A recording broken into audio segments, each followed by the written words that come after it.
चंदनपुर गांव में सुबह होते ही कोई अपनी सब्जी का ठेला सजाता तो कोई मेहनत करने अपने खेतों की ओर चल पड़ता था। लेकिन इसी गांव में आज एक अनजान मुसाफिर भुवन फटे पुराने कपड़ों और खाली जेब के साथ काम की तलाश में भटक रहा था, क्योंकि सूखे ने उसका घर बार छीन लिया था। 2 दिनों से भूखा भुवन बस एक मौके की तलाश में था, और उसे क्या पता था कि चंदनपुर में मिलने वाला यही एक मौका उसकी पूरी जिंदगी बदलने वाला है। भैया, क्या यहाँ मुझे कोई काम मिल सकता है? मैं 2 दिन से भूखा हूँ। आप जो कहेंगे मैं वो काम कर लूँगा। अरे भाई, यहाँ पहले ही काम की कमी है।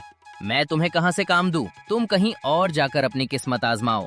भुवन निराश होकर मुड़ने ही वाला था कि तभी पास की बेंच पर चाय पी रहे दीनानाथ काका अपनी जगह से उठे।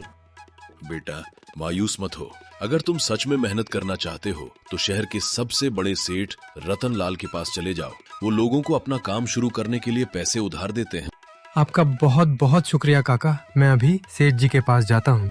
एक छोटी सी उम्मीद लेकर भुवन सेठ रतनलाल की हवेली की ओर चल पड़ा। उसे नहीं पता था कि यह शहर उसका कड़ा इम्तिहान लेने वाला है। हवेली की शानो शौकत देखकर भुवन थोड़ा सहम गया था, लेकिन उसने अपनी हिम्मत जुटाई और सेठ के सामने अपना प्रस्ताव रख दिया। सेठ जी, मुझे बस 25,000 रुपए की जरूरत है। मैं बाजार में कुल्हड़ पाव भाजी का ठेला लगाना चाहता हूँ। मैं आपको विश्वास दिलाता हूँ, 1 महीने में आपका सारा पैसा ब्याज समेत लौटा दूंगा। 25,000 और वो भी बिना किसी गिरवी के? अगर तू पैसा लेकर भाग गया तो मैं किसे पकड़ूंगा रे? रतनलाल अपनी जगह से उठा और भुवन के बिल्कुल करीब आकर झुक गया।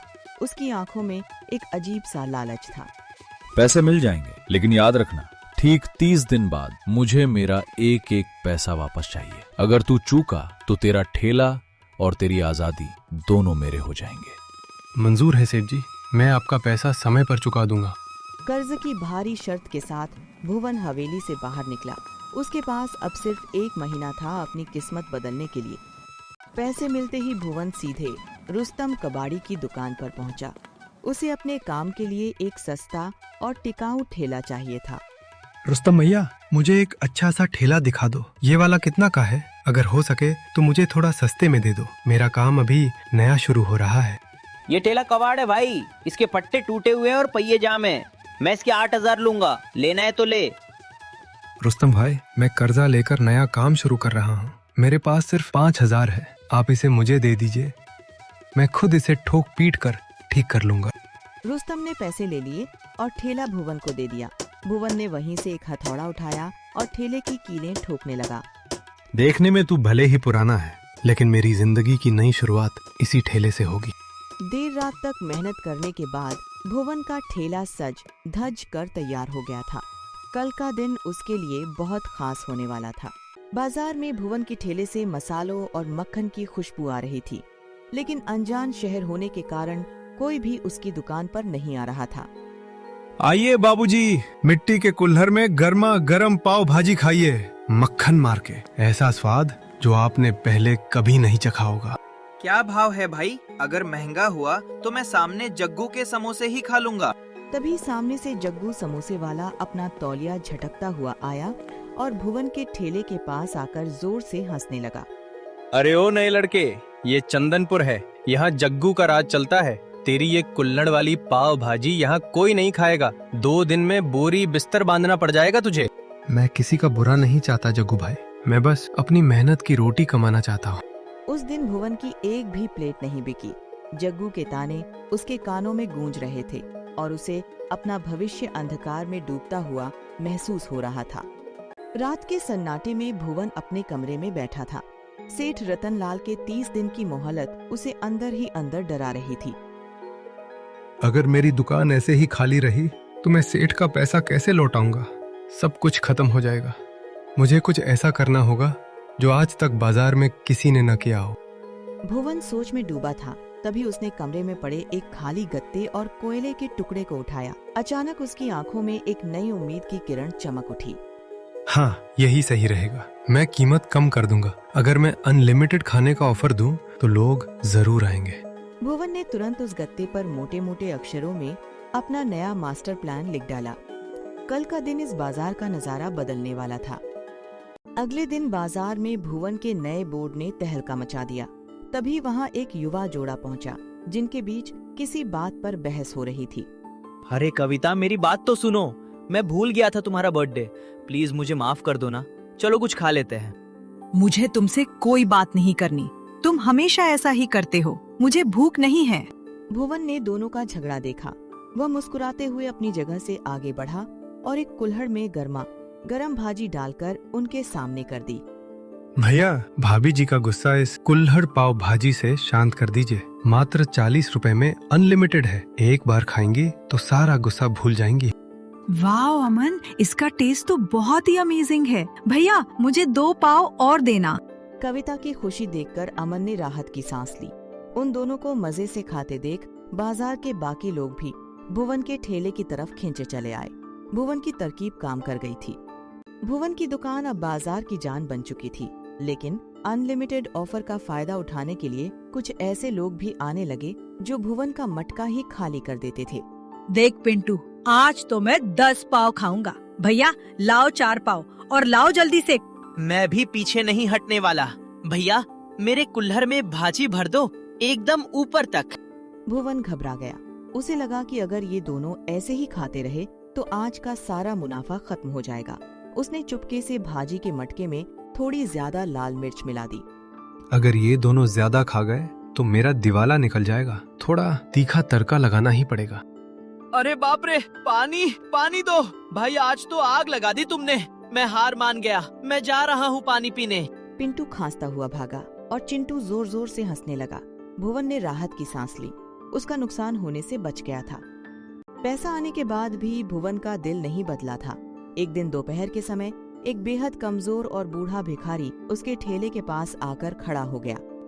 बेटा, सुबह से पेट में अन्न का एक दाना नहीं गया है। अगर 2 पाव मिल जाते तो भगवान तुम्हारा भला करता।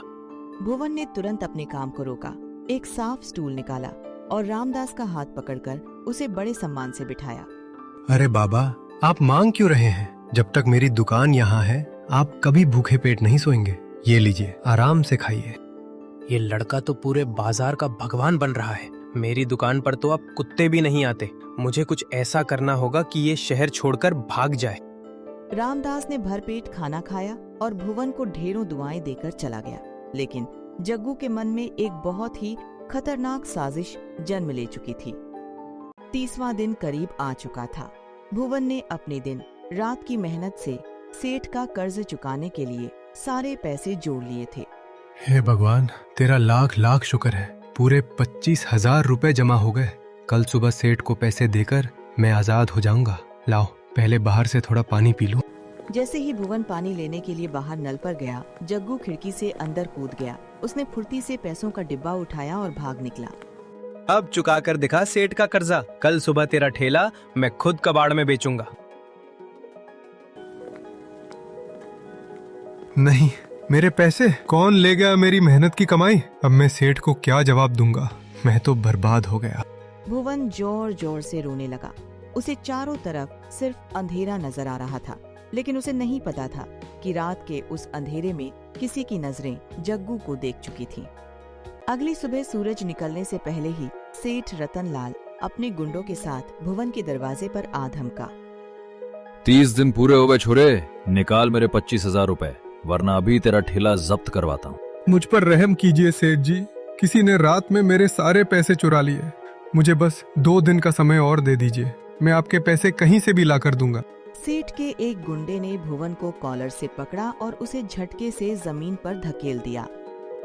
ये झूठी कहानियां किसी और को सुनाना। मैं तुझे आज शाम तक का समय दे रहा हूँ। अगर शाम तक पैसे नहीं मिले तो पुलिस तुझे हथकड़ी पहना कर ले जाएगी। सेठ और उसके गुंडे वहाँ से चले गए। भुवन जमीन पर पड़ा रोता रहा। उसे समझ नहीं आ रहा था कि वो इतनी बड़ी मुसीबत से कैसे निकलेगा। तभी वहाँ भिखारी रामदास आ पहुँचा। उसने भुवन को रोते देखा तो उसे रात की सारी सच्चाई बता दी। दोनों तुरंत गांव के मुखिया के पास पहुँचे। मुखिया जी, मैंने अपनी इन पुरानी आंखों से जग्गू को रात के अंधेरे में भुवन के कमरे से रुपयों का डिब्बा चुराकर भागते हुए देखा है। ये लड़का बिल्कुल बेकसूर है। मुखिया ने तुरंत जग्गू को पंचायत में बुलवाया। जग्गू की हालत खराब थी। मुखिया ने अपनी कड़क आवाज में जग्गू से सवाल किया। जग्गू, बाबा ने तुझे चोरी करते देखा है। अगर तूने सच नहीं बताया तो मैं अभी शहर से पुलिस बुलवाता हूँ। तू सीधा जेल जाएगा। मुझे पुलिस के हवाले मत करना मुखिया जी। हाँ, मैंने ही पैसे चुराए थे। इसकी दुकान इतनी चलने लगी थी कि मैं जलन के मारे अंधा हो गया था। मुझे माफ कर दो। जग्गू का सच सबके सामने आ चुका था। बाजार के सभी लोग जग्गू को धिक्कारने लगे। भुवन की खोई हुई उम्मीद वापस लौट आई थी। मुखिया के आदेश पर जग्गू ने भुवन के सारे पैसे वापस कर दिए। वह रोते हुए भुवन के सामने हाथ जोड़कर खड़ा था। मुझे माफ कर दे भुवन भाई, मैंने स्वार्थ में आकर बहुत बड़ा पाप किया। तू बहुत अच्छा इंसान है। कोई बात नहीं जग्गू भाई, आपको अपनी गलती का एहसास हो गया, यही सबसे बड़ी बात है। हम दोनों मिलकर इस बाजार में काम करेंगे। उस शाम भुवन ने सेठ रतनलाल का सारा कर्ज चुका दिया। धीरे धीरे उसकी मेहनत और ईमानदारी के दम पर उसका छोटा सा ठेला शहर की सबसे बड़ी दुकान में बदल गया। 10 वीकेयर के नाम। अगर इंसान के इरादे नेक हो और उसमें कभी हार न मानने का हौसला हो तो कोई भी मुश्किल उसे कामयाब होने से नहीं रोक सकती।